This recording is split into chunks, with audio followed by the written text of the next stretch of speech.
ட்ரெய்லரில் வரும் ஒரு போராளி அப்படின்னு வரும். ஆனால் படத்தில் பெரிய போராட்டங்கள் இவர் எங்கே போய் அது பண்ணார் அப்படி இருக்காது. Welcome to the world of madness.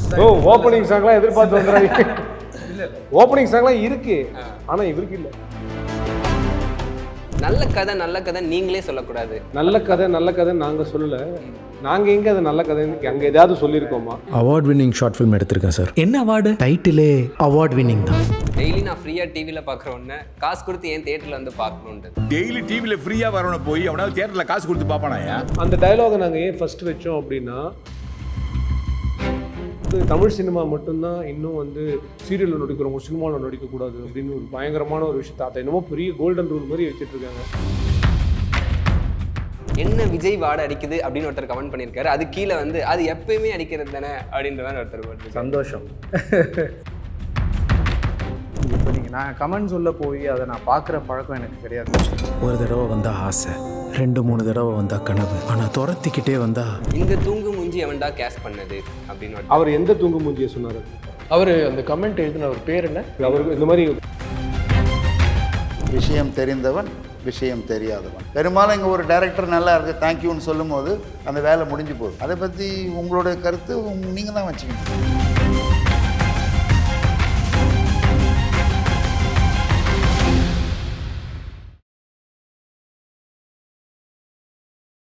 Hey guys, this may Vijay Dhanush. இன்னைக்கு என் கூட யார் இருக்காங்கன்னு பார்த்தீங்கன்னா, செப்டம்பர் 12 ரிலீஸ் ஆக போகிற குமார சம்பவம் படத்தோட டீம் தான் இருக்காங்க. வணக்கம் சார். வணக்கம் எல்லாருக்கும் வணக்கம். எப்படி இருக்கீங்க? நல்லா இருக்கும். இப்போ வரைக்கும் நல்லா இருக்கும். நீங்கள் எப்படி இருக்கீங்க சார்? நான் சூப்பராக இருக்கேன் சார். ரொம்ப சந்தோஷம் உங்களை இன்டர்வியூ எடுக்கிறதுல. ரொம்ப நல்லா இருக்கும். கையில் இருக்க வாட்சும் நல்லா இருக்கு. ஐ திங்க் கேட்டீங்களே. எஸ், வாட்ச் நல்லா இருக்கிறது முக்கியம் இல்லை, டைம் நல்லா இருக்கா அப்படின்றது மட்டும்தான் முக்கியம். எஸ், உங்க டைம் நல்லா இருக்கனால தான் படம் ரிலீஸ் ஆக போகுது செப்டம்பர் 12. பாத்தீங்களா எப்படி பேசுறான் பாத்தீங்களா அந்த பையன். Bro congrats. ஃபர்ஸ்ட் படம் இந்த இன்ட்ரோடியூசிங் உங்க பேர் அப்படி வரப்போ அந்த ஃபீல் எப்படி இருக்கு உங்களுக்கு? ரொம்ப சந்தோஷமாக இருக்குது, ரொம்ப எக்ஸைட்டடாக இருக்குது. பட் இங்கேயே பார்த்துட்ருக்கோம், தேட்டரில் வந்து பார்க்கணும் அப்படின்னு ரொம்ப ஆர்வமாக வெயிட் பண்ணிகிட்ருக்கேன். சூப்பர். மக்களோடு சேர்ந்து உட்காந்து அந்த இன்ட்ரோடியூசிங்னு போடுறத பார்க்கணும் அப்படின்னு. ரொம்ப சந்தோஷம். நான் அது சீரியல் மட்டும் இல்லை, ஃபுல் படத்தையும் பின் குறிப்பு போயிடுறேன் நினச்சிட போகிறீங்க. இல்லை நிறைய இன்ட்ரடியூஸ் பண்ணிட்டாங்க, கிளம்பிடல. புரியலையே. ஏன்னா சீரியல்லேருந்து ஒருத்தங்க வராங்கன்றப்போ ஆடியன்ஸ் அவங்க பிடிச்சிருப்பாங்க, ஃபேமஸாக இருப்பாங்க, வருவாங்க, நடிப்பாங்க. அதெல்லாம் தாண்டி ஒரு தைரியம் வேணும். ஏன்னா நிறைய பேர் சீரியல்லேருந்து வந்திருக்காங்க, அதில் சக்ஸஸ் ஆனது ஃபியூ தான். ஸோ அதில் நீங்களும் வந்து அந்த தைரியம் எடுத்து வரதுக்கான ரீசன் என்னவா இருக்குது? ஏன்னா இதில் என்னை மட்டும் நான் நம்பலை. இதில் முக்கியமாக கதையை நம்புகிறேன், என் ப்ரொடியூசரை நம்புகிறேன், என் கோ ஆக்டர்ஸை நம்புகிறேன், டெக்னிக்காலிட்டியை நம்புகிறேன். ஸோ இது எல்லாம் சேர்ந்து ஒரு ப்ரெசன்டேஷனாக பண்ணுறோம். அதில் நானும் இருக்கேன். சூப்பர். அதனால் நான் தைரியமாக இருக்கேன். கண்டிப்பாக ஆல் தி பெஸ்ட் ப்ரோ. உங்களோட இந்த பயணம் அப்படியே நெடு பயணமாக தொடரணும். தேங்க்யூ. நல்ல படங்கள் பண்ணிக்கிட்டே வரணும். Thank you. Coming back to the music director, எப்படி இருக்கீங்க? நல்லா இருக்கேன். நீங்க எப்படி? நான் சூப்பராக இருக்கேன். இந்த டீமே ஒரு மாதிரி ஜாலியாக ஃபன்னாக இருக்கே. இந்த உங்களுடைய அந்த உங்கள் மியூசிக் ஸ்டேஷன் அந்த ரூமுக்கு வரப்போ எப்படி இருக்கும்? சீரியஸாக மியூசிக் அந்த மாதிரி இருக்குமா இல்லை?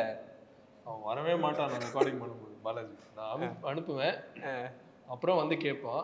சரி ஸ்டுடியோவில் வந்து கேட்குறேன்னுவான், சூப்பர் சொல்லி போயிடுவான். அரை நாளில் லிரிக் வந்துடும். அப்புறம் எல்லா பாட்டும் வந்தால் லிரிக் எழுதிருக்கான். ஓகே. ஒரு நாளில் பாட்டு முடிப்போம், அரை நாளில் வந்து லிரிக் வந்துடும். அவ்வளோ ஈஸியாக இருந்தது. ரீ ரெக்கார்டிங் டைமில் டே ஃபர்ஸ்ட் ஹாஃப் முடிஞ்சிச்சுரா, சரி வந்து பார்க்குறேன்னுவான். அப்புறம் செகண்ட் ஹாஃப் வருவான், பார்ப்பான், சின்ன கரெக்ஷன்ஸாக இருக்கணும், அது முடிச்சுட்டு அவ்வளோதான். ப்ரோ அந்த அளவுக்கு ஒரு கான்ஃபிடென்ட் அவங்க மியூசிக் டைரக்டர் மேலே லைக் வாட்? இல்லை எல்லாருமேலையும் எல்லாருமே ஜென்ரல் இல்லை, நம்ம பேசிக்காக என்னென்னா ஒரு டைரக்டரோட வேலை என்னென்னா, இதனை இவன் முடிப்பான் என்றாய்ந்து அவனை அவன் கண் விடல்னு சொல்லிட்டு ஒரு இது இருக்குது, குரல் இருக்குது. ஸோ அது வந்து கரெக்டான பர்சனை கரெக்டான வேலைக்கு நம்ம வச்சோம்னா நம்ம பெருசாக அதை சூப்பர்வைஸ் பண்ண வேண்டிய அவசியம் இல்லை. எனக்கு இது வேணும்னு சொன்னால் பிரமாதமாக பண்ணி கொடுக்குறது ஒரு மியூசிக் டைரக்டர் இருக்கான், ஒரு கேமராமேன் இருக்கான், எடிட்டர் இருக்கான். நான் இதுதான் வேணும் அப்படின்னு சொன்னால் ரொம்ப பர்ஃபெக்டாக நடித்து கொடுக்கறதுக்கு திறமையான சூப்பர் நடிகர்கள் இருக்காங்க. ஸோ என் வேலை பேசிக்காக சிம்பிள் தான். என்னென்னா இந்த டீமை அசம்பிள் பண்ணுறது மட்டும்தான் இந்த படத்தில் எஃபர்ட்டே தவிர இந்த டீம் கிட்ட வேலை அப்படின்றது இல்லை. ஏன்னா யாருமே இதை வேலையாக நினச்சே பண்ணல. எல்லாருமே ரொம்ப சந்தோஷமாக ஏதோ பிக்னிக் போகிற மாதிரி தான் அவங்க வேலையை அணுகினாங்க. நான் சொல்கிறது entire crew I am talking about. Sir நீங்கள் ஒரு படத்தில் நடிக்கிறீங்கனாலே வந்து கண்டிப்பாக அந்த படம் ஒரு ஆடட் வேல்யூனே சொல்லலாம். ஆடியன்ஸ் நம்பி அவர் நடிச்சிருக்காருன்னா அந்த படம் கண்டிப்பாக அந்த அளவுக்கு ஒர்த்தாக இருக்கும் அப்படின்ற ஒரு டாக் வெளில இருக்குது. ரியலி இருக்குது சார். ஏன்னா உங்களோட அபியும் நானும் படம்லாம் நிறைய பார்த்து ஆடியன்ஸ் நிறைய பேர் வந்து உங்களோட நீங்கனாலே வந்து ஒரு நல்ல படம் தான்ப்பா அப்படின்னு ஒரு முத்திரை வச்சுருக்காங்க உங்களுக்குன்னு. ஸோ இந்த படத்தில் உங்களை எந்த மாதிரி நாங்கள் எக்ஸ்பெக்ட் பண்ணலாம்? அதே தான் நீங்களே எல்லாம் சொல்லிட்டீங்களே, அதே தான் இருக்கும் இந்த படம். அதே தான் இருக்கும் கண்டிப்பாக. அந்த அளவுக்கு இதுதான் வந்து பெரிய வித்தியாசம். அதாவது அந்த காலத்தில் கேள்வி கேட்டு நம்மளை பதில் சொல்லுவாங்க. இப்போ கேள்வி கேட்கும் போதே அதில் பதிலையும் அடக்கியே நீங்கள் கேட்குறீங்க. உண்டு இல்லைன்னு சொன்னால் போகிறோம்னு நினைக்கிறேன். புரியுது சார். இது வந்து இந்த படத்தோட கேரக்டர் வந்து பாலாஜி வேணுகோபால் ரொம்ப பிரமாதமாக அதை டிசைன் பண்ணியிருக்காரு. ட்ரெய்லரில் வரும் ஒரு போராளி அப்படின்னு வரும், ஆனால் படத்தில் பெரிய போராட்டங்கள் இவர் எங்கே போய் அது பண்ணார் அப்படி இருக்காது. அவர் அந்த கதாபாத்திரம், அவருக்கும் அந்த வீட்டு ஓனரான இவருக்கும் என்ன நடந்தது அப்படின்றது தான் இந்த கதை. சிம்பிளாக சொல்ல போனால் அதை வந்து அந்த நெரேட்டிவ்ல நான் லீனியராக அவர் கன்ஸ்ட்ரக்ட் பண்ணியிருக்காரு. பேக் அண்ட் ஃபோர்த் போயிட்டு வரும். அதனால வந்து எல்லா கதாபாத்திரங்களும் இந்த படத்தில் வந்து முக்கியமான கதாபாத்திரங்களாக தான் இருக்கும். ஓகே, சின்னதாக வந்து போகிறவர் கூட அவருக்கு ஒரு முதல் இருக்கும், அவருக்கு ஒரு முடிவும் இருக்கும். அது வந்து ஒரு கம்ப்ளீட்டட் ஃபீலிங் எல்லாருக்கும் கொடுக்கும். நான் படம் பார்க்கும்போது அதான் நினச்சேன், நல்லா இருக்கே அப்படின்னு. நான் எந்த எதிர்பார்ப்பும் இல்லாமல் தான் போனேன். பட் அது ரொம்ப அழகாக ஒரு அந்த திரைக்கதையை அமைச்சிருக்காரு. அதுதான் இந்த படத்தோட மிகப்பெரிய பலம்னு நான் நினைக்கிறேன். ஸ்க்ரீன் பிளே தான் இந்த படத்தோட மிகப்பெரிய பலமாக இருக்கும். அதுக்கேற்ற மாதிரி அவரோட டெக்னீஷியன், கேமராமேன் ஒரு வீட்டுக்குள்ளே காட்சி அமைக்கும் போது எந்த இடத்துலேருந்து நேச்சுரல் லைட் வரும், அங்கேருந்து எவ்வளோ டெப்த் கிரியேட் பண்ணுறது, இதெல்லாம் அவர் ரொம்ப கவனமாக பண்ணியிருந்தார்.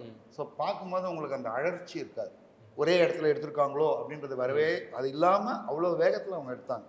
அதை நான் ரொம்ப ரசித்தேன். அதுக்கான நேரத்தை என்னால் என்ன பண்ணுவேன், அந்த வேகத்தை கூட்டுறதுக்கு நான் என்ன பண்ணணுமோ அதை நான் பண்ணேன். சார், நீங்கள் ஒரு ரைட்டர், ஸ்க்ரீன் பிளே ரைட்டர், அதுக்கப்புறம் ஆக்டரும் கூட. ஸோ நீங்கள் வந்து ஒரு படத்தில் நடிக்க போகிறப்போ ஒரு டேரக்டர் ஒரு சீன் எக்ஸ்பிளைன் பண்ணாருன்னா நீங்கள் எந்த கண்ணோட்டத்தில் அணுகுவீங்க? லைக் நம்ம இத்தனை பர்சனாலிட்டிஸ் இருக்குல்ல உங்களுக்குள்ள, ஸோ அதை நீங்கள் வந்து இது இப்படி மாற்றிக்கலாமே அப்படின்ற மாதிரி இருக்குமா எப்படி சார்? அது நேச்சுரலாக நடக்கிறது தான். பெரும்பாலும் ஒரு டேரக்டர் சொல்கிறாருன்னா அவர் பாதி வேலையை முடிச்சுட்டு தான் உங்ககிட்ட வர்றாரு. இந்த நாற்காலியில் இந்த ஆங்கிளில் தான் நீங்கள் உட்காரிக்க போகிறீங்க, இதெல்லாம் பேச போகிறீங்கன்றதை அவங்க டிசைட் பண்ணிட்டு தான் இங்கே வராங்க. ஓகே, அந்த நேரத்தில் நான் எப்படி உட்கார்றேன், எப்படி பேசுகிறேன், அது மட்டும்தான் என்னோடது. அதுக்கு அவர் கூட கேட்கும்போது பேசும்போது அது வந்துடும். அது அப்படியே போக வேண்டியதுதான். எங்கேயாவது ரொம்ப நெருடல் இருந்ததுனால தான் அந்த மாதிரி கான்வர்சேஷனாக வரும். சூப்பர். இப்போ ட்ரெய்லர் இது ரிலீஸ் ஆகி ரொம்பவே சூப்பராக போயிட்டுருக்கு. அந்த ட்ரெய்லர்லேருந்து சில கமெண்ட்ஸ் நான் வச்சுருக்கேன், ஆடியன்ஸோட கமெண்ட்ஸாக சிலது இருக்குது. அதை நான் வந்து படிக்க போகிறேன், நீங்கள் அதுக்கு ரியாக்ட் பண்ணால் நல்லாயிருக்கும். ஓகேவா? போவோமா? மன உளைச்சல் பதிவுகள் நிறைய பாசிட்டிவ் கமெண்ட்ஸ் தான் இருந்துச்சு, பட் இருந்தாலும் சிலது கமெண்ட்ஸ் நான் படிக்க போகிறேன். மொக்கனா make a comeback into television. பேசிக்காக அவர் என்ன சொல்கிறாருன்னா, இப்போ டெலிவிஷன் மொக்கையாக இருக்குது, நீங்களே திருப்பி டெலிவிஷனுக்கு வாங்கினா நீங்கள் இல்லாமல் இந்த பூமி வறண்டு கிடைக்கும், அதுதான் சொல்கிறாரு நினைக்கிறேன். பட் சாரிம்மா, சாரி, அவர் ஏற்கனவே இப்போ வந்து டெலிவிஷனில் முடிச்சுட்டு ஸ்க்ரீனில் பெரிய ஸ்க்ரீனில் வந்து மாஸ் பண்ணிகிட்டு இருக்காரு. கண்டிப்பாக அப்படி எக்ஸ்பெக்ட் பண்ணலாம்ல? மாஸ் பண்ணிட்டு எதிர்பார்த்து வராது. இது அது வேணாம். ஓப்பனிங் சாங்லாம் எதிர்பார்த்து இல்லை இல்லை, ஓப்பனிங் சாங்லாம் இருக்கு, ஆனால் இவருக்கு இல்லை. ரொம்ப சிம்பிளான ஒரு சிம்பிளான எமோஷன்ஸை தொட்டு நல்ல ஃபன் என்டர்டெயின்மெண்ட்டோட ஒரு படம். சிம்பிள் ஃபிலிம், இது ஜாலியான படம். ஜாலியான படம். ஆமாம், ஜாலி. அந்த டைட்டில் ட்ராக்லேருந்தே ஜாலியாக இருக்குது. அந்த இந்த படத்தை பற்றி நான் ஒன்று சொல்கிறேன். நான் ப்ரொடியூசர்கிட்ட நான் வந்து அடிக்கடி சொல்கிறது தான் சார். நான் ஒன்னேன்னு சொல்கிறேன், ஒரு மழை நாளில் இந்த படம் ரிலீஸ் ஆகுதுன்னு வச்சுக்கோங்க. ஓகே, மழைக்கு தேட்டரில் ஒரு 30 பேர் ஒதுங்கினாங்க அப்படின்னு வச்சுக்கோங்க. அந்த 30 பேரில் ஒருத்தர் கூட வெளில வந்து நான் மழைக்கு ஒரு தேட்டரில் ஒதுங்கினேன், ஆனால் நான் பார்த்த படம் எனக்கு மழையே மறக்க வச்சிருச்சு, அவ்வளோ ஜாலியாக இருந்தது அப்படின்னு சொல்கிறது தான் சார் நம்ம படத்தோடைய சக்ஸஸ் நான் நினைக்கிறேன். I really hold with that statement. நான் இப்போவும் ஆடியன்ஸோடைய அந்த டைமுக்கும் இப்போ இருக்கிற ஆடியன்ஸோடைய இன்டெலிஜென்ஸுக்கும் அவங்களுடைய ரசிப்புத்தன்மைக்கும் தான் இந்த படத்தை எடுத்திருக்கேன்னு நான் நினைக்கிறேன். முடிஞ்ச வரைக்கும் என்னால் சின்சியராக உழைச்சிருக்கேன். சூப்பர். அவர் அந்த கமெண்ட் எழுதின அவர் பேர் என்ன? கமெண்ட் வந்து சுவாஸ் 8253.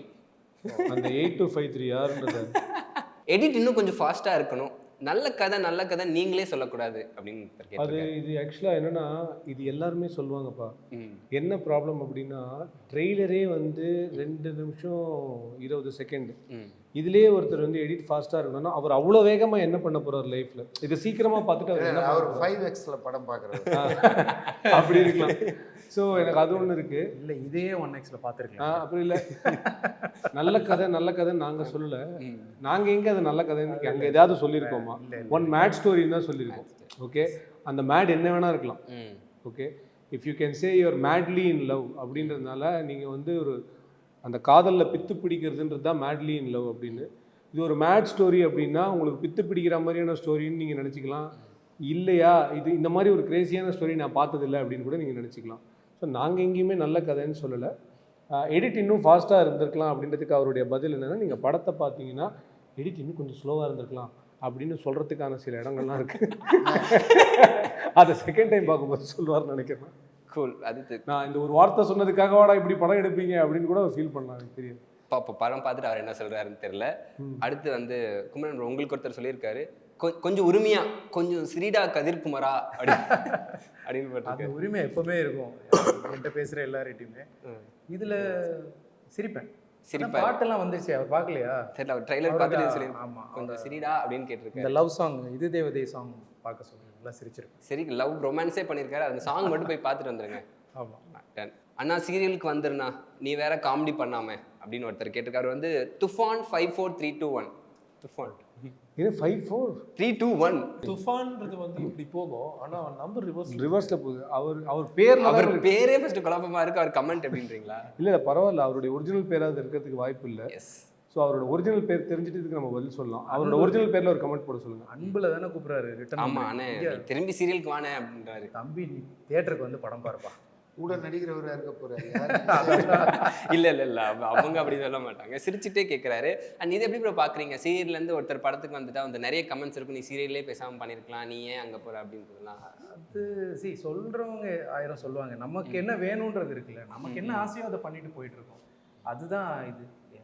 நான் வரும்போதே இங்கே தான் வரணும்னு நினைச்சு வந்தேன், அதுக்கு போயிட்டு இருக்கேன். எங்க பாட்டி ஒன்று சொல்லுவாங்க, அதை சொல்லிட்டா. சொல்லுங்க, ஆஸ் அ டைரக்டர் நீங்க சொல்லணும். 1000 உன்னால மோத முடியாது, ஆனா உன்னோட 2 காதை உனக்கு மூடுறது ரொம்ப ஈஸி அப்படின்னு சொல்லி. ஆட்டோ பின்னாடி எழுதி வைக்கலாமே இந்த அந்த மாதிரி. அளவுக்குலாம் எந்த ஆட்டோவே நம்ம சூப்பர். அடுத்து போலாம். என்ன விஜய் வாடை அடிக்குது அப்படின்னு ஒருத்தர் கமெண்ட் பண்ணியிருக்காரு. அது கீழே வந்து அது எப்பயுமே அடிக்கிறது தானே அப்படின்ற மாதிரி ஒருத்தர் போட்டிருக்காரு. சந்தோஷம். அங்கேயே எல்லாம் முடிஞ்சிடுச்சா? ஒருத்தர் கேட்டார், ஒருத்தர் பதில் சொல்றாரு. அவரே வந்து அது எப்பயுமே இருக்கிறது. அது நீங்க என்ன ரெஸ்பாண்ட் பண்ணிருந்தீங்க? இல்லை, அது தியேட்டரில் படமாக வந்து பார்த்துட்டு ஃபுல்லாக பார்த்துட்டு அவர் என்னன்றதை சொல்லட்டும். அது வந்து நம்ம தான், நான் ஏற்கனவே சொன்னேன், எல்லாம் நம்ம வந்து ஒரு படம் வந்து படம் பார்த்து தான் நம்ம வந்து எல்லாத்தையுமே கற்றுக்கணும். நம்ம வந்து ஆக்டிங் ஸ்கூல் போய் அப்படி நான் கற்றுக்கல, டான்ஸுமே அப்படி தான். ஸோ ஆகையால் நமக்கு முன்னாடி இருந்தவர்கள்லாம் பார்த்து அப்படி தான் வந்து நம்ம எல்லாமே கற்றுக்கணும். மேபி அதுலேருந்து மேபி நான் இன்ஸ்பயர் ஆகி, அவர் டான்ஸ் எல்லாம் அவரை பார்த்து தான் நான் ஆட ஆரம்பித்தேன், பிரபுதேவ சார் பார்த்து தான் ஆட ஆரம்பித்தேன். அப்போ அதோட சாயல் அங்கெங்கே இருக்கும், போக போக அதை தானாக மாறும், ஒரு கதை மாற்றும். அதை நான் நம்புகிறேன். எனக்கான இடம் அது தானாக ஒன்று அமைச்சு கொடுக்கும். அங்கே நான் போய் எங்கே இருக்க போகிறேன், எங்கே உட்கார போகிறேன் அப்படின்றத நானும் பார்க்கறதுக்கு வெயிட் பண்ணிட்டு இருக்கேன். அடுத்து இன்னொருத்தர் கேட்டிருக்காரு, அச்சோ குமரன் படத்துக்கு போயிட்டாரு, மறுபடியும் சீரியல் நடிக்க மாட்டாரா? எல்லாம் ஒன்று தான், வேறு ஃபார்மில். அதான் ஒரு அன்பாக தான் கேட்குறாங்க. தியேட்டருக்கு வந்து பார்க்க சொல்லணும் அவங்கள. நான் தியேட்டரில் ரெகுலராக வர ஆரம்பிச்சேன்னா அந்த கமெண்ட்ஸ் எல்லாம் நின்றோம். அவங்க வந்து தியேட்டரில் பார்க்குறாங்கல்ல, அதனால they'll be happy. சூப்பர். இந்த தூங்கு மூஞ்சி எவன்டா கேஷ் பண்ணது அப்படின்னு அவர் எந்த தூங்கு மூஞ்சியை சொன்னார்? அது தெரியல. இந்த தூங்கு மூஞ்சி எவன்டா கேஷ் பண்ணது அப்படின்னு இந்த மாதிரி வானத்தை நோக்கி சுட்டுட்டு யாருன்னு தெரியும். அவர் தீபிகா 4145ன்றவங்க ஒருத்தவங்க கமெண்ட் பண்ணியிருக்காங்க 7 hours ago. தீபிகா எல்லா பேர்லயும் நம்பர் இருக்கு, தெரியல. இமெயில் ஐடி அந்த நம்பர் இல்லப்பா, இது அவங்க யாரை தூங்க மூஞ்சின்னு சொல்றாங்கன்னு நமக்கு தெரியல. அதனால அவங்கள சார்பா நம்ம எப்படி பதில் சொல்றதுன்னு தெரியல. அடுத்த கேள்விக்கு போயிருங்க. இதான் நான் இன்னும் இருக்கேன். யாருக்கும் அனுப்ப வேண்டியது இங்கே போட்டிருக்கிறாங்க. என்ன சார்? யாருக்கும் அனுப்ப வேண்டியது இதில் போட்டாங்க. ஸோ ஜென்ரலாக கிரிட்டிசிசம் எப்படி ஹேண்டில் பண்ணுறீங்க ஆக்டர்ஸ்? நான் உங்கள்கிட்ட இருந்து அதை ஹேண்டிலே பண்ணாதது தான் நல்லது. நம்ம வந்து இப்போ நான் கமெண்ட்ஸ் உள்ள போய் அதை நான் பார்க்குற பழக்கம் எனக்கு கிடையாது. சோஷியல் மீடியா இப்போ மோர் ப்ரொஃபஷ்னலாக இப்போ வச்சுக்க வேண்டியதாகிடுச்சு இல்லையா? இப்போ ஒரு ஆக்டர்னா அந்த ஒரு ப்ரொஃபைல் எவ்வளோ ஃபாலோவர்ஸ் இருக்காங்க அப்படிங்கிறத பார்க்க ஆரம்பிச்சிட்டாங்க. ஃப்ராங்க்லி அதுக்காக மட்டும்தான் நான் வச்சுருக்கேன். இல்லைன்னா எனக்குமே வந்து நான் பீங் அ டான்ஸர், ட்ரெண்டிங்காக ஏதாவது ஒரு சாங் வந்து அந்த சாங்க்கு நான் டான்ஸ் ஆடி ஒரு போஸ்ட் கூட இருக்காது. எனக்கு பிடிக்கலன்னா அந்த சாங்கை நான் பண்ண மாட்டேன், எனக்கு ஆடணும்னு தோணாது, அதை நான் பண்ண மாட்டேன். இது வரைக்கும் என் ப்ரொஃபைலில் சர்ச் பண்ணிங்கன்னா ஒரு சாங் இன்றைக்கி வந்ததுன்னா நாளைக்கு இப்போ கொஞ்ச நேரம் முன்னாடி பேசிகிட்டு இருந்தோம்னா மாதிரி அந்த சாங்க்கு ஒரு டான்ஸ் போட்டுருவாங்க. அது ஃபர்ஸ்ட் ஆஃப் ஆல் நல்லா இருக்கா, நமக்கு பிடிச்சிருக்கா, இதை பண்ணணும்னு தோணுதா அப்படின்ற ப்ராசஸே இல்லாமல் இம்மீடியட்லி அது வந்துடும், ஆன் ஃபேஸ் வந்துடும்ல. அதை நான் பண்ணதே கிடையாது. ஸோ எனக்கு பர்சனலி சோஷியல் மீடியாவில் அந்த மாதிரி இருக்கிறதுல எனக்கே விருப்பம் கிடையாது. இது மோர் ஆஃப் ப்ரொஃபஷ்னலாக ஆகிடுச்சு. இப்போ இதுக்கு தேவை, அதுக்காக அதை நான் மெயின்டைன் பண்ணிட்டுருக்கேன். ஸோ இந்த கமெண்ட்ஸில் போய் நான் பார்க்குற ஹேபிட்டே எனக்கு கிடையாது. ஸோ நீங்கள் சொன்னது கேட்ட கேள்விக்கு அதை எப்படி ஹேண்டில் பண்ணுறது, ஹேண்டில் பண்ணாமல் போகிறது தான் நல்ல வே ஆஃப் ஹேண்ட்லிங். சார் நீங்கள் சொல்லுங்கள் சார், ஒரு ஆக்டராக வந்து கிரிட்டிசிசம் வந்து பாசிட்டிவாக இருக்குது, நெகட்டிவாக இருக்குது. அந்த நெகட்டிவ் கிரிட்டிசிசத்தை நீங்கள் கன்ஸ்ட்ரக்டிவாக எடுக்கணும்னு நினைக்கிறீங்களா, இல்லை எதுக்கு நம்ம ரியாக்ட் பண்ணக்கூடாதுன்னு நீங்கள் நினைக்கிறீங்க? நான் முதலே சொன்னேன், நான் எந்த பிளாட்ஃபார்ம் சோஷியல் மீடியாவில் சார் ஜென்ரலாக கேட்குறேன் சார். அது சொல்கிறது யாருன்றதை பொறுத்து. Okay sir. க்ளோஸ் எடுத்துக்கிறதும் எடுத்துக்காதும். க்ளோஸ் இப்போ க்ளோஸ்ட் ஒன்ஸ் சொல்கிறத பொறுத்தா, இல்லை ஜென்ரல் ஆடியன்ஸ் அந்த மாதிரியா? விஷயம் தெரிந்தவன், விஷயம் தெரியாதவன். ஓகே. விஷயம் தெரிஞ்சவங்க சொல்லும் போது அது நிச்சயம் நம்மளை வளர்க்கும். ம் ம் ரெண்டாவது நான் நினைக்கிறது நம்ம அந்த பண்ணி முடிக்கும் போதே தெரிஞ்சிடும் நல்லா இருக்கா இல்லையான்னு. ம் ம் பெரும்பாலும் இங்கே ஒரு டைரக்டர் நல்லா இருக்கு தேங்க்யூன்னு சொல்லும் போது அந்த வேலை முடிஞ்சு போகுது. ம் ம் அதை பற்றி உங்களோட கருத்து நீங்கள் தான் வச்சுக்கணும். நான் அதுக்கு ரியாக்டே பண்ண முடியாது. It's a job and it's done. ஒரு வாட்டி கிராங்க் பண்ணி முடிச்சுட்டா முடிஞ்சு போச்சு. 90% நாங்கள் பண்ண தப்பு எல்லாருக்கும் தெரியும். ஓகே. அதை இன்னொருத்தர் கரெக்டான விஷயத்தில் சொல்லும் போது நம்ம அதை மேம்படுத்திக்கலாம். அந்த மாதிரி இருக்கா? சாதாரணமாக சொல்கிற விஷயத்தெல்லாம் வந்து ம் ம் வாட்ஸ் தி பாயிண்ட்? ஒரு ஆக்டிங் நீங்கள் பண்ணி அதில் நம்ம பண்ண தப்பு தெரிஞ்சு அதை நீங்கள் அதை கரெக்ட் பண்ணி அப்படி நடந்திருக்காது. All the time. Okay nice. All the time. இப்போ உங்க கூட பேசும்போதும் ம் ம் அது நடந்துக்கிட்டே தான் இருக்கும் எல்லாருக்கும். ஓ இது சொல்லியிருக்கலாமே, இது சொல்ல வேணாமே, ஓ இதை விட்டுட்டோமே, அப்படி நடந்துன்னு தான் இருக்கும். அது உங்களை பொறுத்து. அதுக்கெல்லாம் அடுத்தவங்க வரணும்னு பார்த்தா அப்படின்னா ப்ரோ ஒரு படத்துக்கும் ஒரு இன்ஸ்பிரேஷன் இருக்கும். ஸோ இந்த படத்துக்கான இன்ஸ்பிரேஷன் இந்த படத்துக்கான ரைட்டிங் எங்கேருந்து ஆரம்பிச்சிச்சு, எதை பார்த்து எந்த சம்பவத்தை தழுவி இந்த படத்தை நீங்கள் கொண்டு இல்லை 2018 நான் வந்து ஒரு வெட்டிங்காக போயிருந்தேன். கொச்சின் சைடில் ஒரு வெட்டிங்க்கு போயிருந்தோம். ஒரு கிராமத்து வழியாக வி ட்ராவல்டு. அந்த இடத்துல நான் பார்த்த ஒரு வீடு சம்மந்தப்பட்ட நான் அந்த டிரைவர் சொன்ன ஒரு வீடு சம்மந்தப்பட்ட ஒரு ஸ்டோரி என்னை ரொம்ப பெருசாக, அது ஆக்சுவலாக ரொம்ப ஃபன்னி ஸ்டோரி. ஆனால் அங்கே நடந்தது ரொம்ப சீரியஸான விஷயம். அந்த படம் ரிலீஸ் ஆனதுக்கப்புறம் அது என்ன ஸ்டோரின்றதை கண்டிப்பாக ஒரு மேடையில் நான் சொல்கிறேன். அதுதான் இந்த கதைக்கு இன்ஸ்பிரேஷன். ஸோ அது ரொம்ப நாளாக மைண்டில் ஓடிட்டே இருந்து திடீர்னு ஒரு நாள் உட்காந்து இந்த கதையை எல்லாமே சொல்லிட்டு எழுதி முடிச்சு எல்லாம் பண்ணியாச்சு. அதுக்கப்புறம் இதை நான் பிச் பண்ணலான்னு ஆரம்பிக்கும் போது ஒரு மாதிரி இது டேக் ஆஃப் ஆகிற மாதிரி ஒரு ப்ரொடக்ஷன் ஃபஸ்ட்டு செட் ஆகிறதுக்கான ஸ்பேஸ் வந்தபோது சடன்லி கோவிட் கேம். கோவிட்க்கு அப்புறம் இந்த கதையை அப்படியே போட்டாச்சு. நான் ஒரு வெப் சீரிஸ் பானிபூரின்னு பண்ணேன், குமரவேல்லாம் நடித்தார். அந்த பானிபூரி பண்ணுற ப்ராசஸில் தான் திடீர்னு வேறு ஒரு இன்ஸ்பிரேஷன் அந்த மியூசிக் டைரக்டர் நவநீத் வீட்டுக்கு போகும்போது நடந்த இன்ஸ்பிரேஷனாக லக்கி மேன் ஒரு கதையை எழுத வச்சுட்டேன். Lucky man was more pastor to materialise. So டக்குன்னு யோகி பாபு உள்ளே வந்தார், அந்த படம் நடந்துச்சு, and every thing happen fast. So இந்த படத்துக்கு வந்து அதுக்கப்புறம் எனக்கு ரொம்ப நாளாக ஸ்கிரிப்ட்ஸை என்கிட்ட பேசிக்கிட்டே இருக்கும், நான் எப்போ அப்படின்னு. பிகாஸ் எனக்கு ஸ்கிரிப்டுக்கு வந்து நான் அது குழந்த மாதிரி தான் பார்ப்பேன். அது என்னோடய உயிர். அது ஸோ பார்ட் ஆஃப் மீ இல்லை. ஸோ இந்த ஸ்கிரிப்ட் கிட்ட நான் சொல்லிகிட்டே இருப்பேன், நீ என்னைக்காவது ஒரு நாள் வருவேன், கவலைப்படாத. I really talk with it. So suddenly அது என்னமோ தெரில, அது மேனிஃபெஸ்டேஷனான்னு தெரில. திடீர்னு லக்கி மேன் முடிஞ்சு கொஞ்ச நாள் கழிச்சு குமரன் கால் மீ, ஆனால் ஏதாவது கதை இருக்காண்ணா எனக்கு. சரி யாத்திசை ப்ரொடியூசர்ஸ் எனக்காக கதை கேட்கணும். சரி ஒய் நாட், ஒரு நல்ல டெய்லர் மேட் கதை இருக்குடா, உனக்கு தான் கரெக்டாக இருக்கும்னு நினைக்கிறேன், வாங்க போய் சொல்லலான்னு சொல்லிட்டு. ஏன்னா எனக்கு தெரியாது குமரனுக்கு கதை கேட்குறாங்கன்னு எனக்கு தெரியாது. ஸோ போய் சொன்ன உடனே கணேஷ் சார் எல்லோரும் அந்த team, Sheenu sir and Ravi sir எல்லாருக்குமே இமீடியட்டாக பிடிச்சி உடனே ஆரம்பிச்சது இந்த கதை. ஸோ அதெல்லாம் வந்து ரொம்ப பியூட்டிஃபுல் திங் இந்த கதையில். அதுக்கப்புறம் ஆட்டோமேட்டிக்காக குமரவேல் நான் வந்தது, அச்சு உள்ளே வந்தது, விடியாத இரவு பாட்டிலேருந்து தான் இந்த படம் ஆரம்பிச்சது. ஆக்சுவலாக அதுதான் இந்த படத்துக்கு மொமெண்டம் செட் பண்ணிச்சு. அதுதான் ஃபஸ்ட் கம்போஸ் பண்ண பாட்டு, எழுதின பாட்டு. அங்கேருந்து things really rolled out. Super. இந்த ட்ரெய்லர் ஓப்பன் பண்ணி ஒரு டைலாக் இருக்கும், லைக் வந்து டெய்லி நான் ஃப்ரீயாக டிவியில் பார்க்குற ஒன்று காசு கொடுத்து ஏன் தியேட்டரில் வந்து பார்க்கணுன்றது. டெய்லி டிவியில் ஃப்ரீயாக வரவனை போய் அவனாவது தியேட்டரில் காசு கொடுத்து பார்ப்பானாயா? அது வாண்டடாக எழுதின டைலாக்கா? லைக் வாண்டடாக அது we wanted to break the shackles. அதாவது இப்போ என்னென்னா அந்த டைலாக் நாங்கள் இந்த படத்துலேயே வச்சுருக்கோம். ரொம்ப முக்கியமான சீன் அந்த டைலாக் வரும். அதுக்கு வந்து என்னென்னா இப்போது அதை நான் போடலன்னு வச்சுக்கோங்களேன், people will always think that எங்களுக்கு அட்வைஸ் பண்ணுறதுக்கு நிறைய பேர் வந்துடுவாங்க. இவங்க ஒரு சீரியலில் நடிக்கிறோம் வச்சு அப்படின்னு அந்த மாதிரி ஆரம்பிச்சிருவாங்க. அண்ட் என்னை பொறுத்த வரைக்கும் நடிப்புன்றது ஒரு கலை, அது எங்கே பண்ணாலும் அது கலை தான். சரியா? இன்றைக்கி வந்து வேர்ல்டு எவ்வளவோ மாறி எங்கெங்கேயோ போயிடுச்சு, டெக்னாலஜியில் எங்கெங்கேயோ போயாச்சு. இன்னொரு 4-5 வருஷத்தில் ஏஐலே நடிக்க வச்சுருவாங்க, ஆர்டிஸ்டே தேவையில்லைன்ற லெவலுக்குலாம். ஆனால் அதை பண்ண முடியாதுன்னு நான் நினைக்கிறேன். பட் சொல்கிறேன், அந்த லெவலுக்கு போயிட்டு இருக்கும்போது தமிழ் சினிமா மட்டும்தான் இன்னும் வந்து சீரியலில் நடிக்கிறவங்க சினிமாவில் நடிக்கக்கூடாது அப்படின்னு ஒரு பயங்கரமான ஒரு விஷயத்தை அதை என்னமோ பெரிய கோல்டன் ரூல் மாதிரி வச்சுட்ருக்காங்க. அதுக்கு காரணம் ஆக்சுவலாக மக்கள் கிடையாது, நான் இப்போவும் சொல்கிறேன். அது நடுவில் இருக்கக்கூடிய சில இடைத்தரகர்கள், மீடியேட்டர்ஸ், இவங்க வந்து கிரியேட் பண்ணி விடுற ஒரு பிம்பம் தான் அப்படின்னு நினைக்கிறேன்.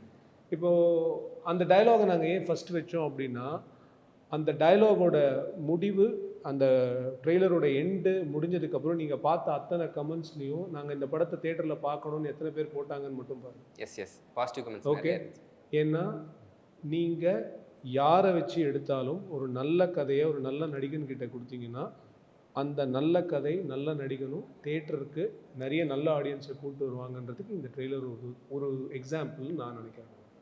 ப்ரோ உங்களுடைய ஃபர்ஸ்ட் படம் ரிலீஸ் ஆக போது நாங்கள் ரொம்ப எக்ஸைட்டடாக ஹாப்பியாக இருக்கோம். ஸோ இதை பற்றி நீங்கள் சொல்லுங்கள். ஃபைனலாக ஆடியன்ஸ் உங்களுடைய ஃபேன்ஸ் நிறைய பேர் இருக்காங்க, ஸோ அவங்க எதுக்காக பார்க்கணுன்ற மாதிரி?